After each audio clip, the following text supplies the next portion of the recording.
हम परसों बारात लेकर आ जाते हैं। बोले मंजूर है या नहीं? हाँ या ना? अहमद उठ जाओ, हम वापस जाएंगे। मैं आपको खाना खाए बगैर जाने नहीं दूंगी। नो थैंक यू, खाना मैं अपने घर पे खाती हूँ। आप मतलब की बात पर आए, हम डेट डिसाइड कर लेते हैं और वो भी मैं आपको दूंगी। हम परसों बारात लेकर आ जाते हैं। बोले मंजूर है या नहीं? इतना कम वक्त, इतनी जल्दी सब कुछ कैसे होगा? बात यह है, क्या नाम है आपका? हफ्सा। अब खैर जो भी है, एक्चुअली मैं इस्तिखारे पे बहुत बिलीव करती हूँ और उसके अकॉर्डिंग यही डेट सूट करती है। मर्जी है आपकी, हाँ या ना?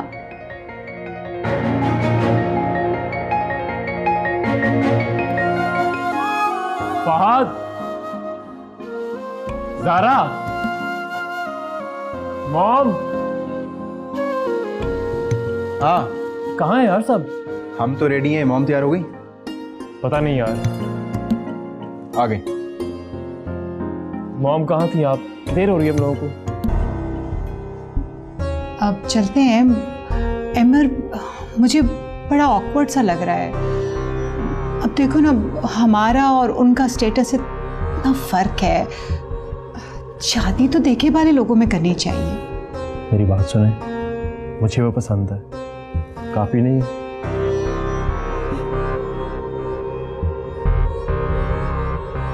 अब चलें? हाँ चलो। चले भाभी, चलो यार। चलो तुम्हारी शादी, चलो। माशाल्लाह अच्छी अरेंजमेंट हुई है ना। क्या कमी थी मेरे बेटे एहसान में जो आपके आपा जान ने रिश्ते से इनकार कर दिया? कमी का आपको पता है तारा, खिलाता कहाँ से वो। वैसे भी शादी एक जिम्मेदारी का नाम है, उसे इस काबिल तो कर लो। आपने तो बहुत तोपे चलाई है ना, जैसे जब से आई हूँ उसी आमदन में गुजारा कर रही हूँ। एक मकान, एक दुकान और बस किराया। ये वक्त है ऐसी बातें करने का तारे। अब वो बारात आ गई है। हाँ आए, बारात रिसीव करते हैं। आओ बेटा, आइए चलें। चलो।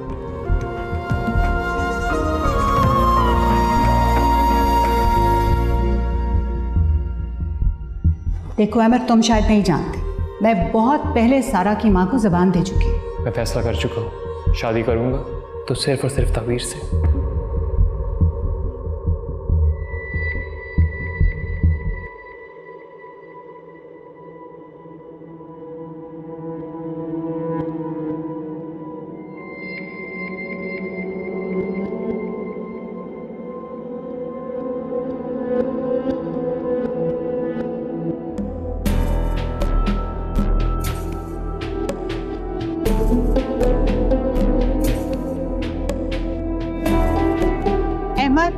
उठ जाओ, हम वापस जाएंगे।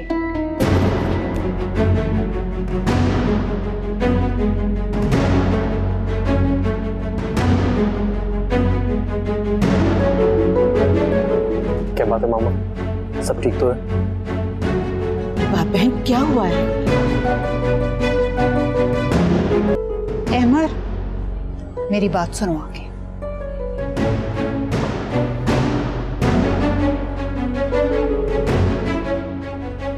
मैं अभी आया। मैं आया आंटी।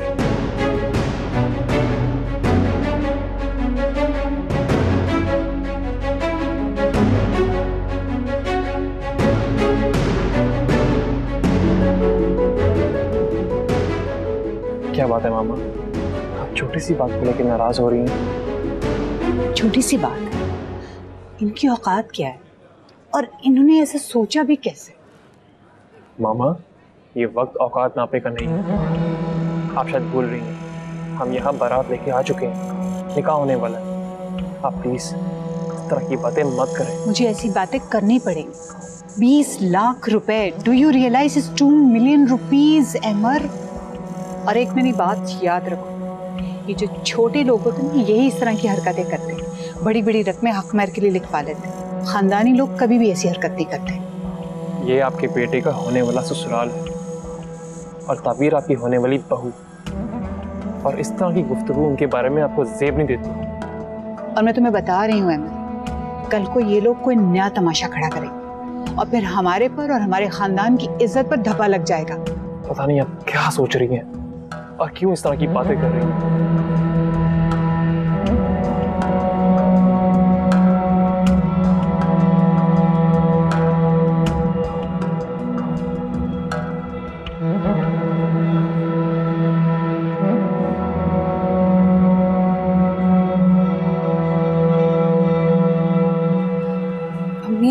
मुझे लगता है कि अजान भाई ने ही कुछ की है। आप यहीं रुके, मैं पता करके आती हूँ।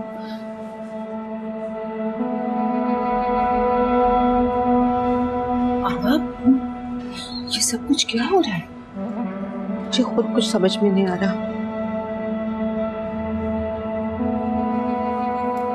मुझे तो बहुत अफसोस हो रहा है उनकी इस हरकत पे। भला इतना तमाशा लगाने की क्या जरूरत थी? यही सब कुछ करना था तो पहले बता देते ना। ज़ारा, आप इस मामले में ना ही बोले तो बेहतर होगा। क्यों ना बोले, आखिर भाभी है तुम्हारी, और फिर उसकी इज्जत भी तो हमारे खानदान की इज्जत से जुड़ी है। क्या हो गया हमारी इज्जत को? हाँ, क्या हो गया? शरीफ लोग हैं और जैसी बातें आप लोग कर रहे हैं ना, अच्छा इंप्रेशन नहीं पड़ा हमारा उनके ऊपर। ज़ारा, तुम ही इसे कुछ समझाओ। इसकी तो आंखों पर उस लड़की के इश्क की पट्टी बंधी है, इसे कुछ नजर ही नहीं आ रहा। एमर, फॉर गॉड सेक, बात को समझने की कोशिश तो करो एक बार। इस तरह से हमारी तरफ के लोग बहुत बातें बनाएंगे, बेवकूफी करने जा रहे हो। 2 मिनट है तुम्हारे पास फैसला करने के लिए। मैं वापसी का फैसला कर चुकी हूँ।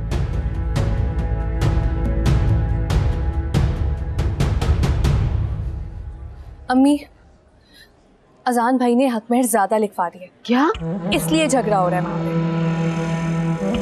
अजान ने इतना बड़ा फैसला हमसे पूछे बगैर कैसे कर लिया? अम्मी, ये तो आप अजान भाई से पूछिए ना। अजान बेटा, तुमने इतनी ज्यादा हक महर की रकम क्यों लिखवाई? आपा, वो अजान को मैंने कहा था, नए लोग हैं, हैसियत में भी बड़े हैं हमसे। कल किसी बात से नाराज होकर वो लड़की को घर से निकाल देंगे तो उस वक्त क्या करेंगे हम? तायरा पूछ तो लेती। अम्मी का ख्याल था कि इतने अमीर लोग हैं और वैसे शादी तो लड़के की जिद से हो रही है, उन्हें भला क्या एतराज होगा? झगड़ा तो हो गया ना। ये सब क्या हो रहा है? कोई मुझे भी तो कुछ बताए। कुछ नहीं बेटा, तुम परेशान मत हो, मैं जाके रुबाब से बात करती हूँ। कोई मुझे भी तो कुछ बताए। मैं बताती हूँ बेटा।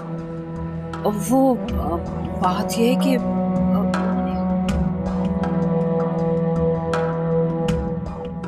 अजनबी लगे जिंदगी